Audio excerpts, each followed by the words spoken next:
The rapport and the relationship is developing very quickly. He's enjoying them, and they are certainly enjoying him after 7 points from 9 to start life in the Premier League. He said he wouldn't change. He promised front foot football. Did James Maddison's first goal for the club in that first half just give an example of the way he wants to play? Yeah, it seemed like a lot more like short passes, players close together. And obviously if it gets congested, then you go out the other side. And obviously freedom for players obviously to get in the box, run forward with pace. And the Maddison goal summed it up, to be honest. From start, it was a great pass, good weight of pass, and good movement from Maddison, and the finish on the end of it was really, really top quality. You can argue that the way the Bournemouth are pressing here is not very good, but it's all about how you take advantage of that. And you just have to say that Tottenham just looks a different side. There are more players involved now in important moments than before. And are they playing almost like a handbrake's been taken off in a way? They look like they're very, very happy playing football, and they haven't looked happy for a bit. That man there, James Maddison, he's taken that shirt number 10, which is a massive shirt to have, a Spurs number 10, Harry Kane's number, and he's taken that on, and he's asked for it, and it carries a lot of responsibility. And in the 3 games they played so far, he's been able to carry that responsibility and actually create good moments. And everything good that happened until, of course, he got substituted today, everything good that happened, he was involved in some way. Like every time Leicester scored in the last couple of years, at some point when Maddison played, he would have been involved in that. And it seems like that the manager, I can't pronounce his name, so I'm just saying the manager. You can't. Ange. Yeah. Ange is taking the best out of every player and then giving them the freedom to go and express themselves. Where before, there were strict rules as to what you can do when you're in this situation. You have to pass the ball like that, or you got to run over there. And it just looks different. It just seemed like before, obviously, it was more of a counter-attack team. But now you see Tottenham run the front foot and look like the Tottenham of old, I think. And if you want to play that way, I think the balance behind the ball's got to be right as well. So when you go forward and you commit bodies forward, the balance behind the ball's got to be right, so you don't get counter-attacked on. So I think when you look at the shape of the team, the balance behind the ball's perfect. Players can run forward and get involved, and you see the ball goes wide. You've got 5 or 6 players in the box. If we continue playing like that, the likes of obviously even Basuma, I believe, will score more goals.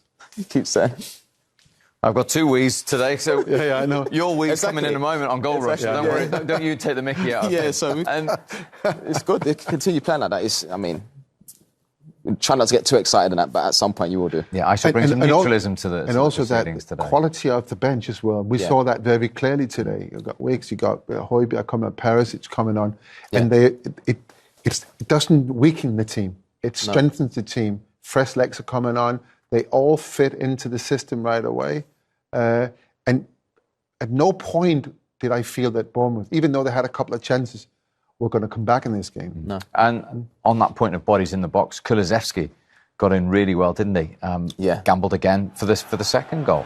Yeah, the whole build-up, to be honest, was good. Leading up to the goal. But I spoke about it before, Richarlison, just being alive in the box. That's what you want from your number 9. And you see Kulusevski here. It goes from standing still to just darting across that near post, just gambling.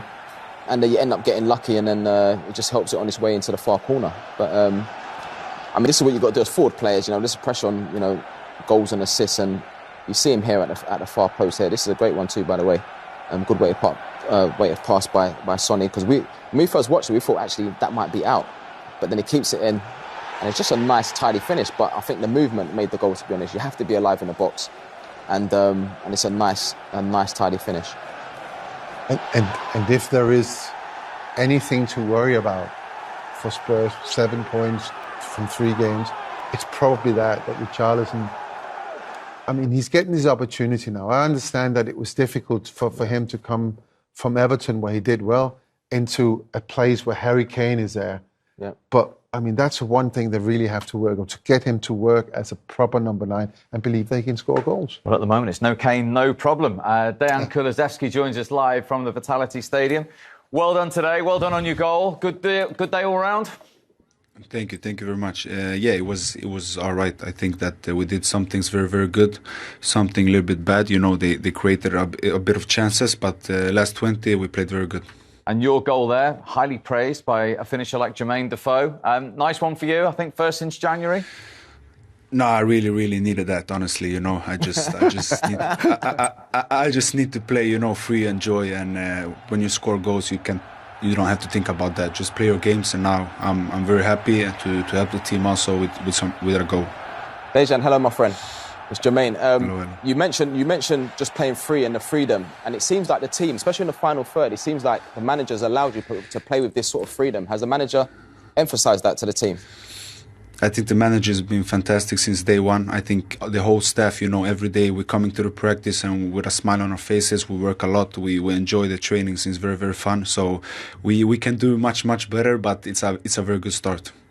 Dejan, it's Peter Schmeichel here. Just elaborate a little bit on that, please, because there's a clear difference between how you play today and against Man United as well, and then how you played most of the games. You look like you're a very, very happy squad of football players. What has changed? What's the difference? No, it's just a complete different idea, you know. I don't say that what we did before was wrong, but now it's a new coach, it's a new staff, and it's a completely new idea. We want to keep the ball, we want to attack all the time, wingers very high, and as a young player, we really love it. We are very young players, and we need help from the more experienced players like you saw today. Højbjerg and Ivan Perisic came in and just made a difference for us. And Dejan, obviously, when you've lost your leading goal scorer of the last 9 years, goals from other areas are going to be important. You've got one today. James Maddison's also got his first for the club. No, it's very important. Like you said, like we don't have the 30 goals of Harry Kane, so we got to spread it out, and it's good to just start scoring goals. It will help us all. And a very solid start. 7 points from 9. No, a very good start. You know, still we have a lot to work on. We have to be very humble. We got to work hard and just listen to our coaches and work harder. You know, it's no secret to football. Well done today. Thank you very much indeed for joining us, Dejan. Thank you very much. Thank you, guys. Well done. That's the scorer of Tottenham's second goal, live from the Vitality Stadium. High praise indeed from him for his manager. So let's hear from him, Ange Postecoglou. And you'll be absolutely delighted with that result, obviously, but the performance too. You played some really good stuff today. Yeah, I thought we did. I thought first half was really good. You know, some of our football and our intensity in our play and tempo was excellent. You know, we kind of knew Bournemouth would put us under a bit of pressure, but I thought we handled that really well. Didn't start the second half too well, sort of first 10-15 minutes, but then yeah, once we got the second goal, I thought we controlled the game really well. Yeah, really pleased that, you know, through most of it, you know, we kind of maintained our discipline. James Maddison's going to love playing in a team that gives him the ball and gives him responsibility. And, you know, he's such an intelligent footballer. Yeah, he is. And, yeah, he's great for our sort of setup because, you know, I think I said before the game, he's the kind of guy where, you know, when the ball sort of gets to his feet, you know, things happen. But he also worked hard for the team, which is important for us. You know, we can't just sort of have players who, you know, are good one way. And, you know, he's really embraced that side of it, the way he presses for us. He works really hard. He wins the ball back. So I thought it was a good performance for him.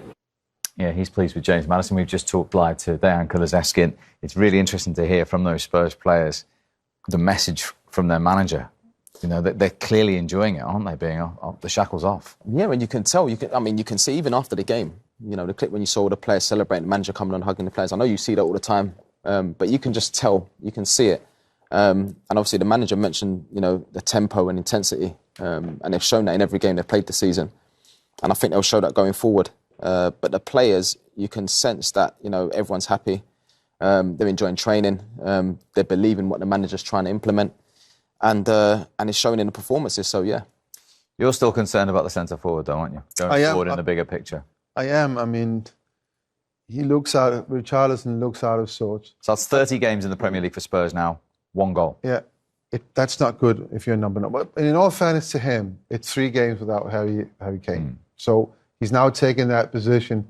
And you know, you play with someone like Harry Kane, he will be in those positions. He's done it year after year after year. He will be in those positions where you score goals from. So he's kind of had to find alternatives, places to be in.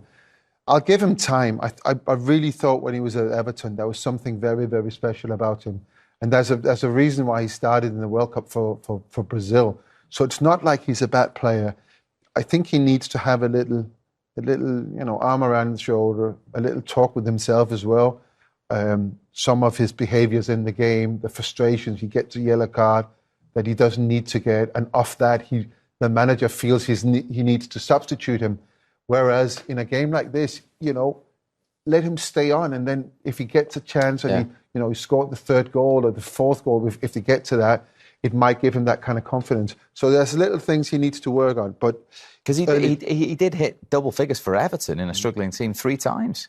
And this is obviously why Tottenham wanted to sign him.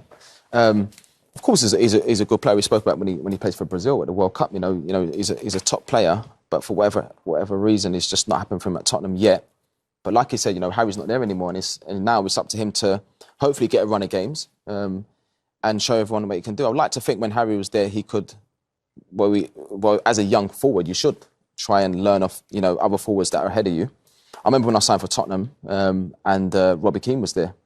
And then obviously you go into a club and you think, OK, yeah, I'm good at this, I'm good at this, I'm good at that. I remember watching Robbie Keane's movement in training. I thought, OK, maybe I can get a little bit of that into my game. Even if you've got good movement, but still, there's always little things that you can learn off different players. Berbatov came in. I love the way Berbatov linked up play. So I like to think the younger players, we talk about Richarlison, you know, would have watched Harry's game, you know, watched his movement in the box, his finishing, and try to learn off Harry. Interesting. Mind you did score in your first 3 for Tottenham, didn't you? Yeah, didn't take you long to get there. Nah. The bug in the ground. Right, that is Spurs beating Bournemouth. Goal Rush is next. Our feature is at Old Trafford. Manchester United unbeaten in 30 games.